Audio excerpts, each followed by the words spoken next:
Yang kami hormati seluruh tamu yang hadir pada hari ini dari Penggiat Kepercayaan, adik-adik mahasiswa dari ADMI Prodi RTM Kota Surakarta. Sinau bareng dalam tema falsafah Pancasila Nusantara.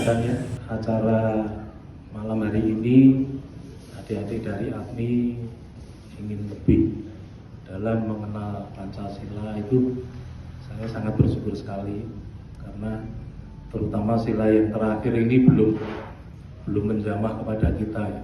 Keadilan sosial itu belum. Menyambung Romo Ratmono Ratmanto, kemarin di Jakarta terjadi demo besar, mahasiswa turun ke jalan menyuarakan aspirasi rakyat yang sedang sulit, ya, banyak unemployment, jadi pemutusan hubungan kerja besar-besaran, ya. Kemudian di satu sisi para oknum lah ya, kita bilang anggota dewan, terus mungkin pihak eksekutif yang menjabat sebagai menteri atau wakil menteri, itu seperti menunjukkan mereka tidak tersentuh dengan kemiskinan gitu ya. Mereka sepertinya di atas angin gitu ya. Jadi sebetulnya nggak muluk-muluk, mahasiswa cuma minta supaya para dewan, para pemerintah ini, mereka sadar bahwa mereka ada digaji dari uang rakyat, dan harusnya sebesar-besarnya mereka berpikir untuk kesejahteraan rakyat yang menggajinya, itu ya. Jadi hanya itu sebetulnya, tapi tiba-tiba ya kita tahu apa yang terjadi gitu ya. Sambutan dari pemerintah maupun dewan, anggota dewan ini tidak menyambut baik gitu. Harusnya yaitu kita punya tata krama gitu ya, orang datang ya diterima, harusnya didengarkan.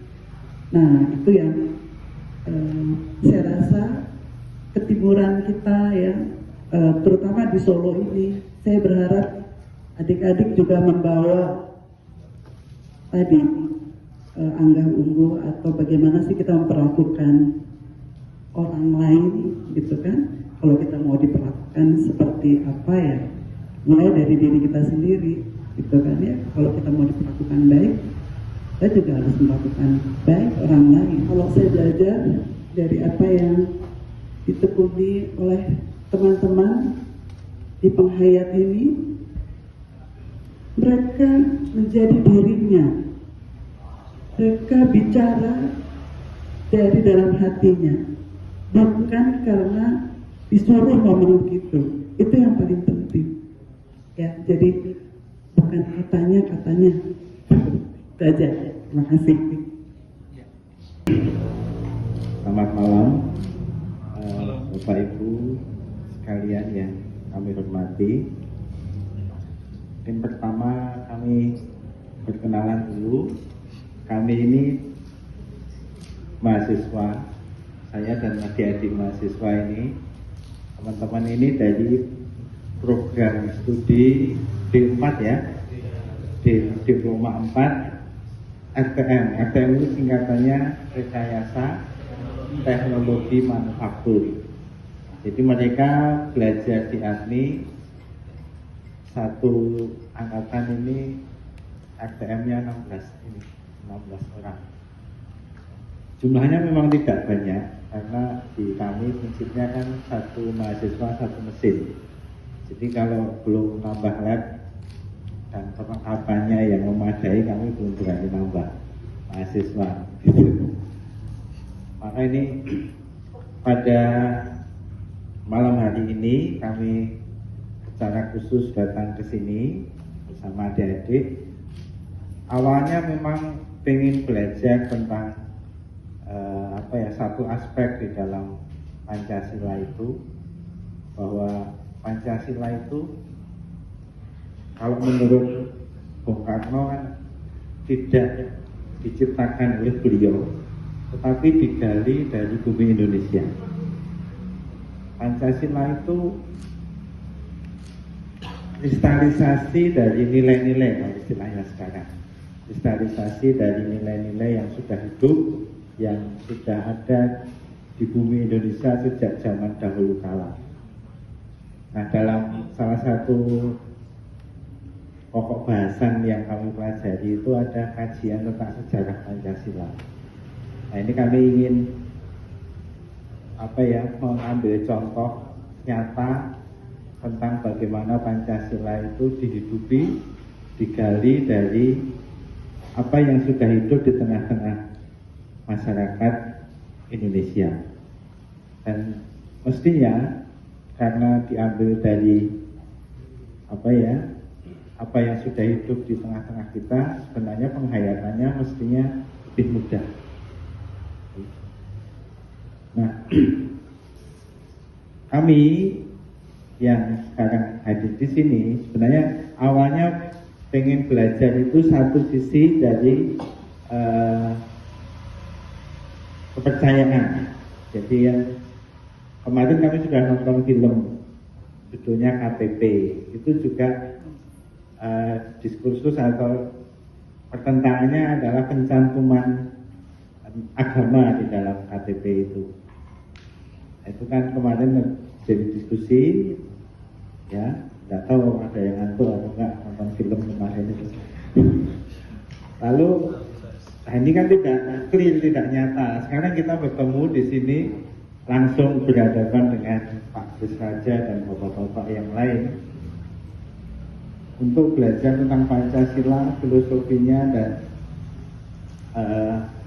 bagaimana dihayati oleh para penghayat ini Pancasila dalam kehidupan, sehingga kami nanti bisa merasakan ini tidak bisa ditangkap hanya dengan otak, tapi dengan hati, ya, sehingga nanti kami punya pemahaman bahwa nilai-nilai Pancasila itu benar-benar tumbuh dari masyarakat Indonesia yang akhirnya menjadi dasar negara dan ideologi negara. Nanti mohon kami adik-adik dibimbing, diarahkan, kalau nanti ada yang bertanya mungkin bisa dijawab. Saya kira itu untuk sambutan kami. Atau belum. Di mahasiswa Poltek Admi Surakarta mengucapkan terima kasih yang sebesar-besarnya sudah diterima di sini. Mau tanya satu hal dulu sih. Kalau MLKI itu sejarahnya gimana? Terus awal mulanya bagaimana? Kenapa kok bisa ada MLKI itu? Bagaimana? Terima kasih. Sebenarnya zaman Orde Baru itu awalnya ya memang bencana bagi para pengayat kita. Kalau mau jujur ya, saya hanya mungkin gambaran itu mungkin sama ke sini ya. Jadi ketika proses politik itu terjadi, itu ditunggang, jadi pembalasan setelah 7 Jenderal Cilik, biasanya itu kan ada tindakan pembalasan dari dikatakanlah negara gitu ya, negara, pemulihan suasana itu. Jadi yang dibasmi itu PKI, karena itu dianggap penculikan 7 jenderal itu kan oleh pembunuhan 7 jenderal itu dianggap yang melakukannya adalah PKI, maka ada tindakan pembasmian PKI. Nah, pada waktu itulah kepentingan agama menunggangi ini pas pembasmian gitu ya. Saya kasih contoh misalnya di tempat saya di Polres itu, mungkin waktu itu yang masuk ke sana itu banyak tentara-tentara mungkin beragama Katolik mungkin ya. Dan juga mungkin tentara-tentara itu juga didukung oleh para pastor, sehingga orang-orang yang belum beragama itu dianggap sama dengan PKI gitu. Tapi sebenarnya gini sejarahnya mengapa orang PKI dianggap tidak beragama. pada awal kemerdekaan itu kan ada 150-an partai yang berdiri. Dan dari 150 partai ini kebanyakan partai yang berbasis agama, yang utama Islam. Yang nasionalis itu hanya dua, PNI dan PKI. Ada partai Katolik, ada partai Kristen. Nah, orang-orang penghayat tidak mungkin kan kalau memilih partai basis agama, karena dia belum tidak memilih agama. Kalau yang sudah beragama Katolik pasti dia pilih partai Katolik. Tapi kalau dia beragama Islam pasti dia cenderung ke partai-partai yang berbasis agama Islam itu. Maka yang penghayat pilihannya hanya dua, kalau tidak ke PKI, ke PNI. Pilihannya hanya itu. Kalau di PNI masih banyak campuran dengan yang beragama juga, termasuk Soekarno kan pendirinya. Karena di PKI ini mayoritas orang-orang yang tidak beragama, padahal PKI itu juga yang mendirikan orang beragama. Maka PKI sering disebut partai orang tidak beragama. Karena isinya itu banyak orang ya bukan orang beragama, tapi penghayat. Maka sering disebut orang PKI adalah orang yang tidak beragama. Lalu dibablas orang tidak beragama, tidak bertuhan, tidak percaya pada Tuhan, kafir dan seterusnya. Maka itu perlu dibasmi dan harus pilih agama. Karena PKI itu benderanya merah, maka tadi orang-orang yang dari PKI beragama itu sering disebut Islam abangan kalau dia masuk Islam, karena memang dia dulu benderanya merah gitu. Abangan itu karena dari orang yang dipaksa untuk masuk, tapi dia tidak mau sebenarnya, hanya setengah hati, hanya takut mati aja. Di tempat saya kalau tidak mau pilih agama dibunuh. Pak D saya pernah nggak mau, diancam pertama telinganya dipotong, langsung mau boleh dibaptis akhirnya. Bapak saya melihat kakaknya dibikin langsung mau dibaptis juga, karena yang masuk sana itu Katolik. Tapi harian itu ya tetap mengajarkan kepada kami ya kepercayaan asli gitu. Jadi itu intimidasi di waktu itu memang sangat luar biasa ya. Maka agama-agama besar itu panen, satu kampung bisa, satu desa itu langsung masuk agama Katolik, satu desa itu bisa pindah. Tapi kalau desanya udah masuk Islam semua masuk Islam, daripada mati itu. Jadi intimidasi itu, tapi masih banyak juga orang-orang yang mungkin tidak terjangkau gitu dan punya benteng sendiri ya, itu nggak mau ada. Banyak. Meskipun ya ada yang daripada masalah dengan pemerintah, terus tarik tulis apa gitu ya. Ada kesempatan bagi pengurusnya udah masuk ikut agama aja, penting jumlahnya banyak. Jadi kalau intimidasi itu sangat besar gitu ya. Tapi memang banyak penghayat yang masih kuat bertahan. Bahkan di Solo saya pernah melihat itu. Tetapi orang-orang yang mulai di zaman Soeharto itu disuruh masuk agama tidak mau, itu sudah dianggap orang gila. Ya dia enjoy aja, orang apa aku dianggap gila orang apa. Jadi kemana-mana bawa kartu tanda orang gila gitu ya. Tapi dia ya menyebarkan kepercayaan aslinya. Itu kalau pertanyaan tadi tentang intimidasi gitu ya memang sangat kuat. Tapi kita bersyukur leluhur juga bekerja sehingga kesini kok apapun kekuatan yang berusaha menghilangkan kepercayaan leluhur itu tidak bisa. Saya termasuk yang menjadi pelaku yang akhirnya percaya bahwa Kalau tadi pertanyaan bagaimana cara kita melangkah untuk melestarikan ini, nggak perlu mikir mas. Anda kesini juga kalau tidak ada tuntunan leluhur nggak sampai sini. Jadi leluhur punya cara sendiri untuk menyelamatkan ajaran. Dan itu orang-orang yang dipilih saja yang akan bekerja, dan tanpa Anda sadari sebenarnya kapanpun, dimanapun, kalau itu sudah menjadi pilihan anak bangsa yang menjadi pilihan untuk mempertahankan ajaran leluhur, pasti Anda diberi di dalam kesana. Itu saja dari saya. Jadi kita tidak perlu membuka lagi, karena semua itu yang berlaku dari anak-anak bangsa kita sendiri yang berperan sebagai pemerintah.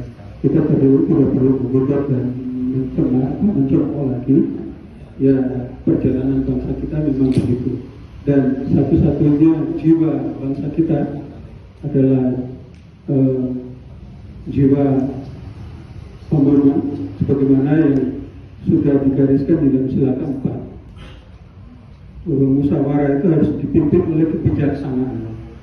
Hanya jiwa-jiwa yang bijaksana itu yang bisa membuat keputusan-keputusan yang bijaksana untuk kepentingan bangsa. Kalau DPR itu tidak bisa bermusyawarah dengan pimpinan kebijaksanaan, ya nggak masalah. Leluhur punya cara sendiri untuk menyadarkan bahwa semua orang yang membuat keputusan untuk kepentingan bangsa itu harus dipimpin oleh kebijaksanaan. Kebijaksanaan itu ya ngomong, mendengarkan dengan rasa. Semua keputusan kalau ada pamrihnya itu tidak bijaksana. Terima kasih. Nama saya Matthew Lima Saputra, saya Demal Matthew. Jadi mungkin pertanyaan saya agak sedikit bergeser. Saya penasaran, tadi setelah disebutkan sejarahnya seperti apa, saya ingin tahu. Jadi di era Orde Baru itu kan ada peraturan di mana setiap paguyuban ataupun organisasi-organisasi harus sejalan dengan pemerintah. Dan seperti kita tahu juga di Orde Baru itu masih ada 5 agama saja, bahkan Konghucu belum masuk di dalam regulasi pemerintah. Dalam hal ini, apakah para penganut kepercayaan itu mengalami intimidasi ataupun hal-hal seperti demikian, seperti hak asasi manusia dari orang-orang sekitar ataupun pemerintah?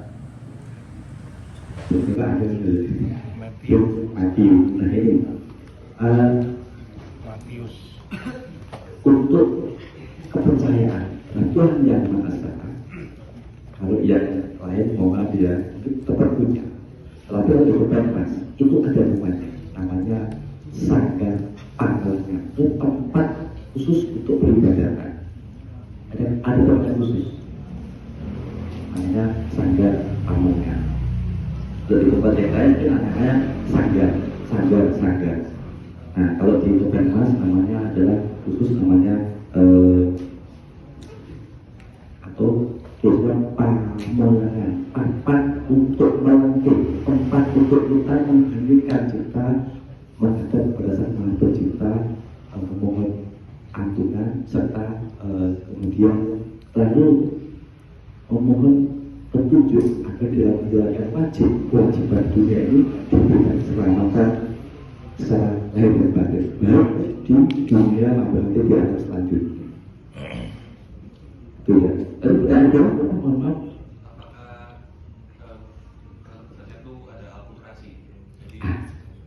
Baik. Kalau ajaran memang itu terjadi akulturasi budaya. Jadi ada sedikit campurannya dengan mohon maaf dengan budaya dari Arab. Karena dibawa oleh mohon maaf berdagang, kemudian dia juga ada wali. Jadi sebagian besar itu kalau ajaran dia pasti sedikit tercampur. Tetapi mohon maaf, bukan kami sudah mengajarkan kalau itu Mas itu murni, tidak ada akulturasi budaya, murni namanya Jowo Jagoto. Jadi penyebutannya memang Jowo Bio. Jadi yang itu lagi. Jadi ada kalau keseluruhannya nanti menyebut mohon maaf ada bismillah basmalah. Nah itu ada campuran. Tapi untuk di topeng mas acara dari keseluruhannya itu Jowo. Jadi tidak terjadi akulasi budaya dari mana. Itu terima kasih. Nah, Mawan, saya ingin bertanya, saya kan masih muda gengsi. Jadi saya itu baru tahu ini ada kejawen. Terus langkah apa ya yang dari MLKI agar anak muda itu tetap mencintai tradisi leluhur sama dulu gitu. Terima kasih. Nah begini, coba kita lihat sejarah bangsa kita ini, kenapa sampai ada Pancasila, lahir sila ketiga dan sebagainya. Kita urut dulu pelan-pelan, tidak usah kesusu. Sudah dulu sebelum ada kerajaan-kerajaan kan, kita urut alon ya. Tanya jenengan buktinya apa mbak? Nek tak jelarono wanita. Ya, karena gini, sebelum ada kerajaan, bahkan sebelum ada peradaban, itu zaman biyen itu sudah tertata mas. Karena kayak kalau saya lihat sangiran itu ya, pitikan tropus dan sebagainya itu kan sebetulnya di sana sudah terjadi penataan. Contoh, mereka masih sudah makan bersama loh. Waktu itu pinggir pantai loh itu makan apa? Kerang, maksud gitu, bareng-bareng neng gunung. Itu kan jadi beradab toh. Tapi kalau dilihat sebagai manusia modern itu belum beradab, itu masih primitif, udah. Nah dari sana akhirnya berkembang terus itu. Manusia kan nggak bisa berhenti mas, karena pola pikirnya sudah berjalan beda dengan hewan ya. Nah di sana muncullah teknis-teknis untuk hidup, meringankan kehidupannya agar lebih ringan, mangan lebih gampang, rasa kulit kerang, dimasak dan sebagainya. Itu namanya budaya. Budaya kan meringankan kesulitan manusia sebetulnya artinya. Terjadi pesawat terbang itu hasil budaya sebetulnya. Nah dari peristiwa itu mari kita ucapin kenapa di dalam perjalanan sejarah ini bangsa kita itu sampai bisa melahirkan candi-candi yang hebat-hebat itu. Kenapa? Karena mbah-mbah dia, leluhur kita, nenek moyang kita dulu, kakek moyang bareng itu dulu sudah sadar dirinya manusia, dirinya harus berkembang, dirinya harus survival. Akhirnya berkembang terus dari adat istiadat, kumpulan suku-suku itu berkembang menjadi kerajaan karena manusianya makin banyak. Akhirnya muncul sistem kerajaan, ada raja.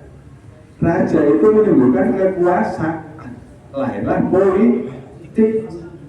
Nah setelah lahir politik, kerajaan itu ternyata tidak hanya di Indonesia, di Nusantara ini ternyata di dunia juga seperti itu. Akhirnya mereka menyesuaikan dengan keadaan dunia. Nah dari dunia itu kesadaran Bung Karno, ini saya bicara Bung Karno. Kenapa Bung Karno itu mengatakan Pancasila bukan dia yang menciptakan? Karena dia menemukan dan menggali nilai-nilai luhur yang ada di bangsa ini. Maka muncul 5 sila itu. Karena dia menggali luhur berarti sudah ada kan sebelumnya. Kan digali aja. Karena bangsa kita rasa dan sadar, jadi itu Pancasila itu yang diutamakan apa? Politik kekuasaan, memanfaatkan apa? Masyarakat rakyat umum itu dimanfaatkan oleh mereka. Nah, kenapa di era Majapahit itu ada kata Siwa Buddha? Wah, agamanya mau juga itu Siwa Buddha, ada ibunya, ada budaya Nowo, maka karena nggak bisa memberi nama ajaran itu apa jadi. Terus diartikulasikan oleh penulis-penulis sejarah itu wah rukun yang sudah toleransi ya enggak lah, karena punya ajaran sendiri yang dia pegang. Akhirnya dinamakan aja namanya Siwa Buddha. Terus ada lagi mengatakan agama apa? Agama Budi, Abudaya segala macam istilah. Just narasi, itu hanya narasi. Maaf ya tadi kita awalnya logika loh ya, bukan sejarah. asli saya nggak ngerti om Rebu saya kio. Mau tak tekan naik bagi butek tak cek dulu. Nah dari situ berkembang mas, berkembang sampai sekarang ini. Akhirnya Pancasila di OCI, ya dikuliti satu-satu Pancasila itu. Nah maaf ya saya nggak ngarani si Asubi ya. Di Orde Baru Pancasila berlambang Garuda itu yang pada mulanya hanya pakai cucuk mandonya itu dikasih siul, dikasih taring kan Garudanya itu Siura berketuhanan yang Maha Esa PKI. Waktu itu kan akhirnya muncul peristiwa G30S itu kan, dan orang-orang yang percaya pada ajaran leluhur pindah ke agama karena yang bertuhan itu adalah agama, selain agama tidak bertuhan. Nah, berkembang lagi politiknya reformasi. Di reformasi ini muncul namanya keputusan MK. Akhirnya para penghayat leluhur itu diberikan keputusan oke, kamu boleh tulis di KTP, boleh. Nah ini berkembang lagi, muncul namanya organisasi MLKI, dulu BKOK, macam-macam itu. Apakah ini juga akan selesai? Berarti belum akan jenengan sowan, kita katakan sowan dengan anak-anak atau jenengan sowan romo-romo ini strategis bagus karena di sini akan dibahas biar penjenengan tahu. Tanpa penjenengan tanya repot nanti. Karena orang tanya kan berarti orang butuh ngerti. Nah bertanya kan butuh ngerti. Nah perkembangan itu sampai hari ini masih dikuasai namanya politik. Kalau politik itu belum pernah selesai sampai akhir zaman nanti.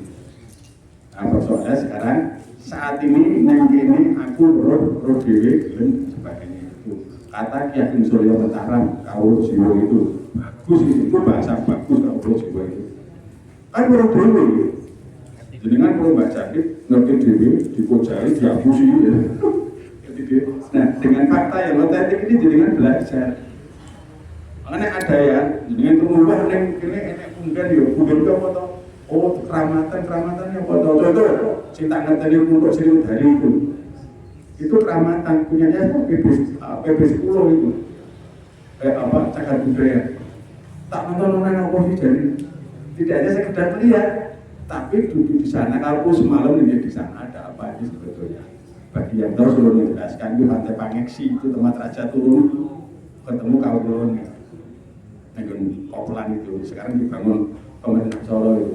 Punya 1,8 M tentara. Nah jadi kan jual ke sana. Teman-teman di sana ngobrol lalu duduk di sana. Keluar mancing mancing sekarang itu. Nah di situ ada merasakan sendiri otentik. Bukan karena ini jarinya yakin.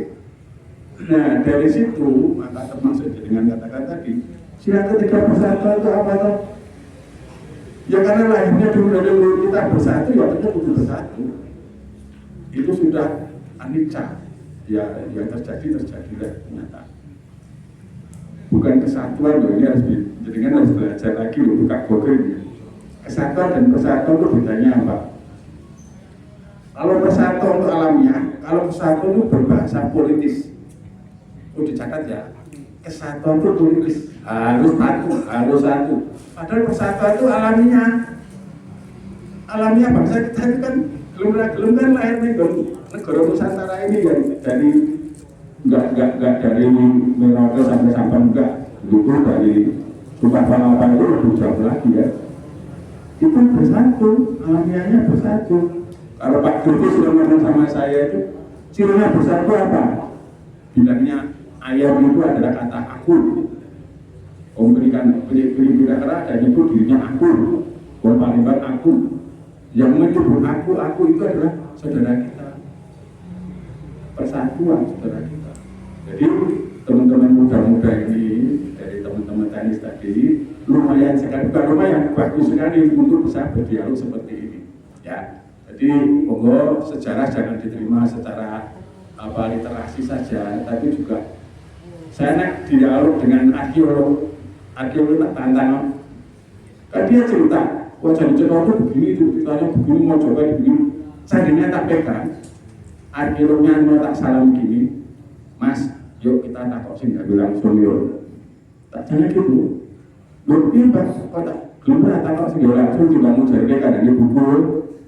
Kan itu bisa framing kalau buku itu. Oh, cuma model-model supranatural. Padahal nggak supranatural itu. Enggak lah, jenengan ndelok watune subur sing anyar karo sing lawas jenengan didake iso. Didake dhewe iso. Iki waktu anyar waktu lawas. Kok watune iki ngomong karo jenengan. Kok begini di watune. Nah, perjalanan alur diri jenengan itu nanti akan berbicara. Dulu sing lalu itu mau coba aja. Oke, jadi persatuan itu memang alamiah. Makanya Bung Karno menggali dari nilai-nilai luhur bangsa kita. Semua serba alamiah. Orang maksa memilih-milih enak dimana boleh. Bagus nama nambahmu, suci, kebanan, gitu. Bagus nama tepos niromu, orang tepos niro tahu. Nek rasa dijiwa atau jiwa, tepos niro. Bagus nama tata kromomu, mengganggu etika. Sing jeneng ini bagus nama tata kromomu. Artinya aturan negara, aturan pemerintahan harus diikuti. Yang ini yang paling penting. Jujur para awakmu dhewe. Nek kowe ngapus awakmu dhewe ngene lho. Kasih dong ini. Bapak mana? Ya, oke. Kurang lebih begitu. Nama saya adalah Evan Kumarayuda Pratama. Bisa dipanggil Evan. Apakah langkah MLKI untuk mencegah dan untuk mencegah diskriminasi terhadap penganut kepercayaan agar tetap rukun dan dengan umat lain? Karena bagaimanapun juga kita hidup di Indonesia ini juga berdampingan. Nah, bagaimana mungkin nanti juga dari MLKI perlu bantuan pemerintah untuk bisa melindungi hak penganut kepercayaan. Nah, itu seperti apa? Ada beberapa ormas di luar itu ada 25 motor, tapi yang masuk ada cuma beberapa orang aja. Nah, itu caranya tinggal bagaimana kita itu menjelaskan.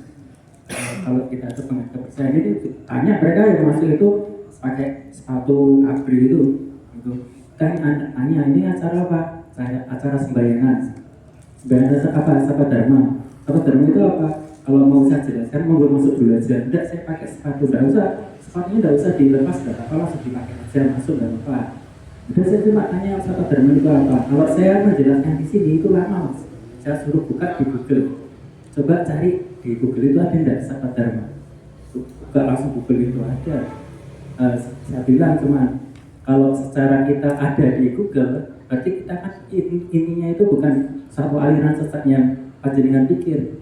Kita tuh sudah terdaftar di Kemenkumham, sudah ada legalitasnya, sudah ada untuk haknya kita bersembahyang itu ada lah. Tinggal bagaimana aja kita menjelaskan. Saya itu bukan orang Jawa, saya dari Tangerang. Dan orang-orang Tangerang tuh mungkin kalau menyebut kejawen itu dengan sebutan Islam kejawen. Nah, di sini juga saya baru tahu bahwa kejawen itu kepercayaan leluhur. Saya ingin menanyakan beberapa hal. Itu kayak misalnya kejawen punya rumah ibadah atau tidak, dan juga apakah kejawen itu terkena akulturasi budaya atau agama. Ya. Tapi saya juga ingin menjawab pertanyaan yang sebelumnya mengenai bagaimana MLKI memperjuangkan persatuan Indonesia. Ini nanti bisa jadi satu semuanya. Jadi sebenarnya MLKI itu sudah, karena persatuan itu harus mulai dari yang kecil. Ya, mulai dari menyatukan unsur-unsur dalam diri sendiri supaya utuh. Kemudian lingkaran keluarga, lingkaran komunitas. Untuk komunitas ini, MLKI menyatukan seluruh penghayat kepercayaan Indonesia ini. Kan banyak tuh, tadi teman-teman dengar ada Sabto Dharma, Topeng Mas Nusantara, Pelajar Kaum Jiwa, dan macam-macam. Di tempat saya di India itu namanya Salika, dan macam-macam. Itu kita menyatukan dengan sebutan kepercayaan terhadap Tuhan Yang Maha Esa. Jadi di KTP itu tidak ada tulisan agama ketiga Sabto Dharma, ada. Tulisannya kepercayaan terhadap Tuhan Yang Maha Esa. Mengapa disatukan dengan sila pertama Pancasila? Itu karena sudah pada tahun 12 Pancasila itu digali dari bumi Indonesia, artinya dari akar spiritualitas budaya bangsa kita. Jadi mengapa kok bukan kepercayaan terhadap Tuhan yang lainnya, tapi kok Maha Esa? Pilihannya tuh Maha Esa. Ini sejarah mengenai kata esa.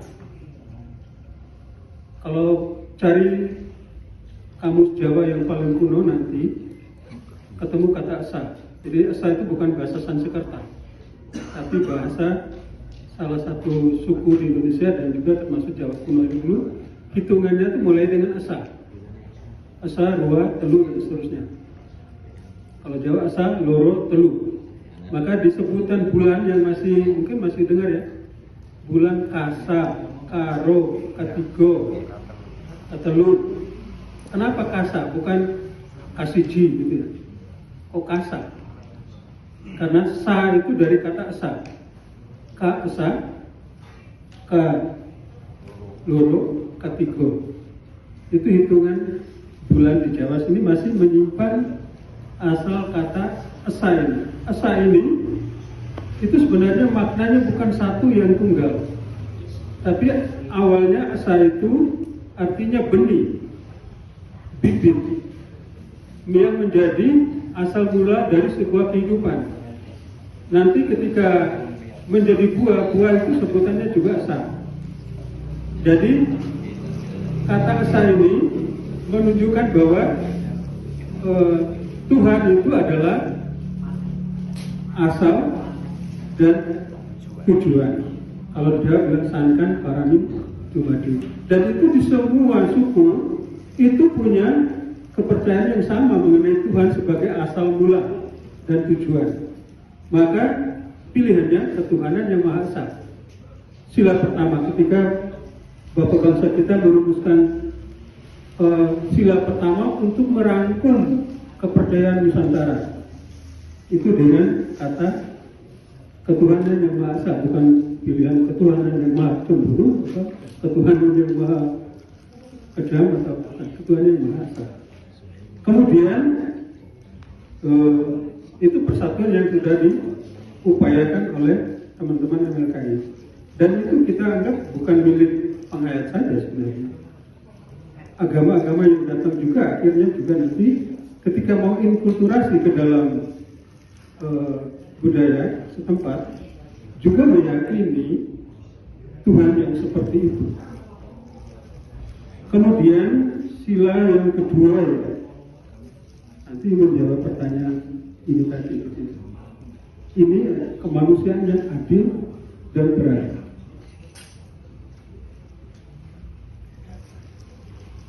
Jadi bedanya manusia Indonesia dengan manusia bangsa lain itu di situ.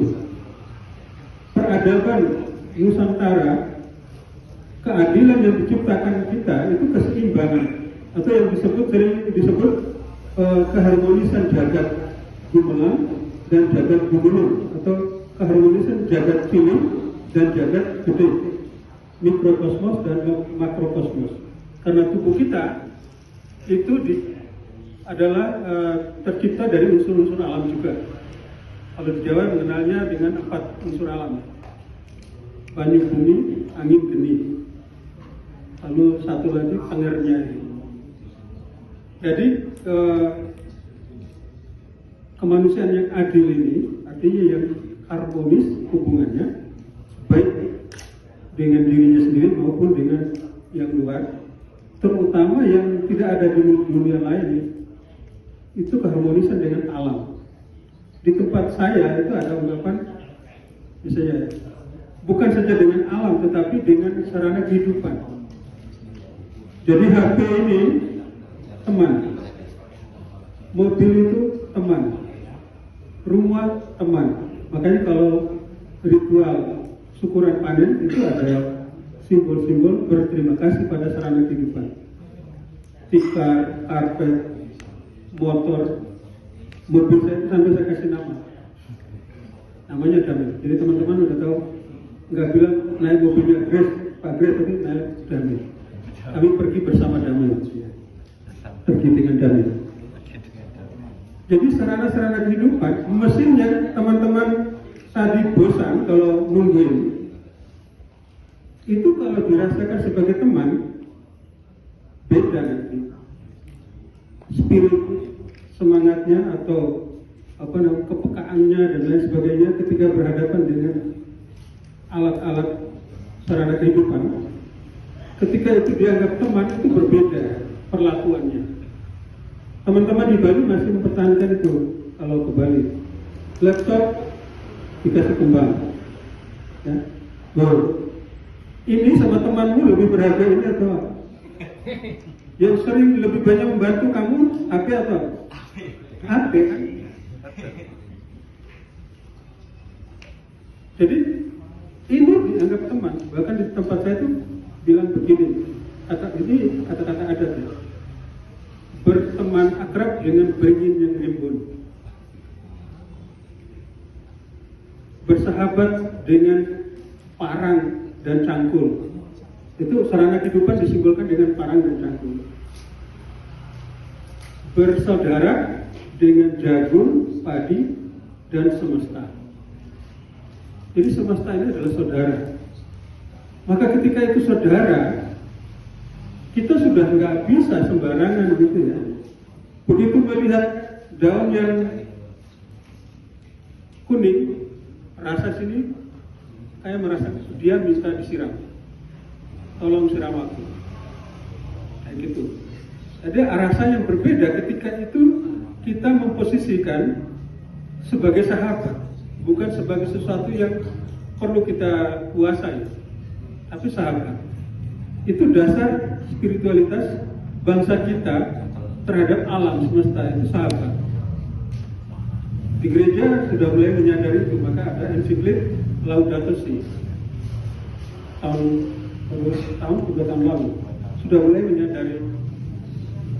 Jangan-jangan terinspirasi dari Nusantara juga ya, bahwa alam adalah sahabat. Maka di Jawa ada ungkapan memayu ayuni bau. Karena itu semua adalah sahabat, maka perlu kita perindah. Jadi itu ya, kalau dasar itu dulu ditanamkan, itu nanti alami akan perilaku kita terhadap alam dan lain sebagainya. Di sekolah saya, kebetulan saya kepala sekolah, itu anak-anak itu sampai mengubah kata sampah sekarang. Karena kata sampah itu kok rasanya kok negatif banget, bau, busuk, tengik, terbuang, tak berguna. Untuk merubah persepsi kita ini adalah sahabat, kami bikinkan lomba membuat nama baru untuk sampah. Akhirnya yang menang itu yang memberi nama dengan Tera. Tera itu singkatan dari tolong engkau rawat aku. Tapi kalau bahasa Latin Tera artinya bumi. Kalau bahasa Sanskerta Tera itu artinya penolong kalau salah. Jadi di sekolah kami tidak ada lagi orang yang menyebut sampah gitu. Semua anak-anak sebutnya Tera. Jadi begitu menyebut dengan kata itu kan lalu ada rasa yang berbeda untuk memperlakukan itu. Jadi semua yang kita buang sebenarnya tidak ada yang terbuang. Tidak ada yang terbuang. Saya melihat tulisan menghilangkan sampah dari muka bumi. Memang mau buang ke bulan? Nggak bisa menghilangkan sampah. Kalau persepsinya diubah, itu sesuatu yang masih berguna. Itu lalu mikir kreativitasnya bagaimana memanfaatkannya, bukan membuang. Itu memang perlu saya hanya sebenarnya nanti kreativitas ya terserah gitu ya. Tapi dasar spiritualitas bangsa kita itu melihat alam itu dan sarana kehidupan adalah teman. Nah, coba nanti dirasakan. Lihat batu koncoku. Ya kan ada orang juga yang namanya batu gitu. Kemudian sila ketiga ini sebenarnya satu-satunya sila yang menjadi ciri khas bangsa kita. Jati diri. Saya pernah tanya teman yang dari Amerika, kamu udah keliling dunia nih, kira-kira bedanya orang Indonesia dengan orang-orang bangsa lain itu apa sih? Yang pertama disebut apa? Kekeluargaan dan gotong royong. Nggak ada yang namanya paguyuban trah, martobiono, arisan sekolah, arisan nggak ada. Kumpulan-kumpulan itu nggak ada di luar sana. Dan orang Indonesia itu ramah katanya, karena dia turis kalau datang yang tegur duluan itu malah orang Indonesia. Kalau di negara lain cuek aja, orang pribumi cuek aja. Orang Indonesia malah ngajak ngomong. Jadi kekeluargaan dan gotong royong ini jati diri bangsa kita yang tidak dimiliki oleh bangsa lain. Makanya Soekarno bilang kalau semua itu diperas dari Pancasila jadi Trisila, jadi Ekasila, apa itu yang satu saja? Gotong royong. Karena di situ seluruh spirit itu, seluruh spiritualitas kita itu terangkum di ekspresi gotong royong ini. Jadi sila ketiga ini menjadi yang paling inti dari semuanya. Sila keempat tadi sudah saya singgung, dan sila kelima tidak perlu dibahas karena sila kelima itu hasil kalau menjalankan sila pertama sampai keempat, hasilnya sila kelima gitu ya. Itu nggak perlu keadilan itu kayak apa ya, nggak perlu gitu. Tapi mulai dari diri sendiri tadi ditata. Jadi itu kalau mau pertanyaan yang paling inti tadi bagaimana perlakuan kita pada bumi dasar spiritualitas bangsa kita itu, dan itu sangat khas, tidak dimiliki oleh bangsa lain. Bahwa sarana kehidupan dan unsur-unsur alam semesta ini adalah sahabat. Terima kasih. Kejawen itu apa namanya? Tetap pokoknya ada tentang Papandayan. Nah, saya mau tanya Papandayan itu apa toh? Setelah saya mencoba memahami nilai-nilai spiritualitas paguyuban Papandayan, mengapa itu disebut paguyuban Pancasila Handayaningrat? Menurut saya itu eyarnya Ibu Jenny tadi yang namanya Pak John Yono itu sudah terlihat bahwa perjuangan selama hidupnya itu ingin membumikan nilai-nilai Pancasila. Maka gelarnya itu Handayaningratan.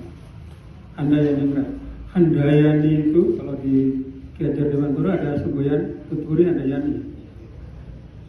Dari belakang memberi dorongan atau memberi daya. Handayaningrat itu memberi daya yang luhur. Ningrat itu luhur, terhormat. Ya. Jadi Pancasila Handayaningrat kalau yang kita pahami filosofinya berarti nilai-nilai Pancasila yang tadi coba dibabarkan semua itu sebenarnya spirit bangsa kita, jiwa bangsa kita yang memberi daya, yang memberi perlindungan bagi bangsa ini. Pancasila itu dari segi nilainya itu adalah jiwa bangsa, bukan jiwa negara ya. Jiwa bangsa. Bangsa ini bisa dikumpulkan dalam bentuk negara apa saja, ganti nama boleh. Tetapi jiwanya pasti tetap yang sudah dirumuskan para leluhur kita, yaitu jiwanya Pancasila. Itu jiwa bangsa. Nanti negara itu mau ganti jadi apa aja. Tadi ditanya Pak Gres, bagaimana kalau Indonesia bubar? Indonesia bubar nggak apa-apa, yang kalau nggak semua mau ganti dasar negaranya orang apa ya.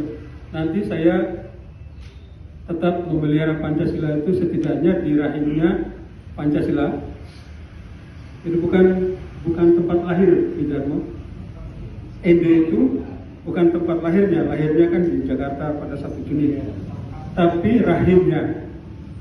Jadi Belanda itu kecelek dulu buang Soekarno ke Ende, dikira sana mati perjuangannya karena itu paling ujung kekuasaan Belanda dan sepi gitu ya.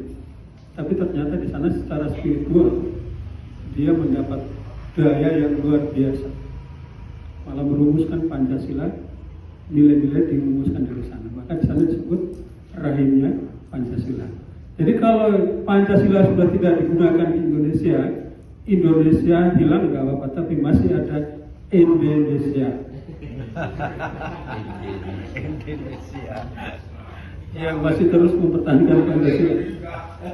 Lalu Pancasila nalika tahun 1940 ya sesuaikan dengan zaman pada saat itu. Sasampunipun wonten aja bungah. Lah aja bungah menika kula lan panjenengan kita semua wajib untuk menjaga, tadi sudah dikatakan Pak Romo Gres, bahwa Pancasila itu ketularan biayi leluhur ingkang menantun sasampunipun dipun turunaken kita semua.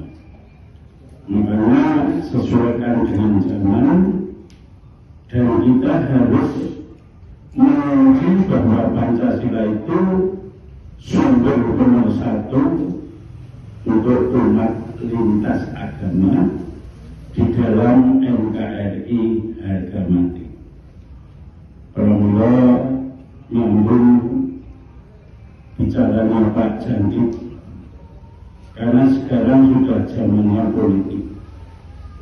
Politik itu sebetulnya hanya salah satu cara untuk membagi-bagi kekuasaan dan jabatan. Maka dari itu kita semua lebih-lebih untuk kaula muda, kalau yang sudah umur 60 mesti sudah purna atau pensiun. Makanya saya selaku orang tua, umur saya 67, kepada anak-anak muda, mari kita berpancasila dengan intelektual kita masing-masing, dan hidup itu perlu cerdas dan pandai. Cerdas dalam bidang wawasan, pandai dalam bidang ilmunya masing-masing. Nah, bagian admin, teknik dan lain sebagainya. Kalau guru ya mesti mendidik anak didiknya. Sekali lagi kita berpedoman bahwa Pancasila adalah alat pemersatu dan kesatuan, merupakan sumber dari umat lintas beragama. Demikian yang perlu kami sampaikan. Ini berkait kula lan panjenengan sedaya. Matur nuwun. Batang Pancasila adalah pegangan. Beragam, penyatu, atap, pedoman, dasar, kebersamaan, pengingat, adab, penjaga, nilai, jati diri, dasar pokok untuk negeri, kesatuan, toleransi, pendisiplin. Iya,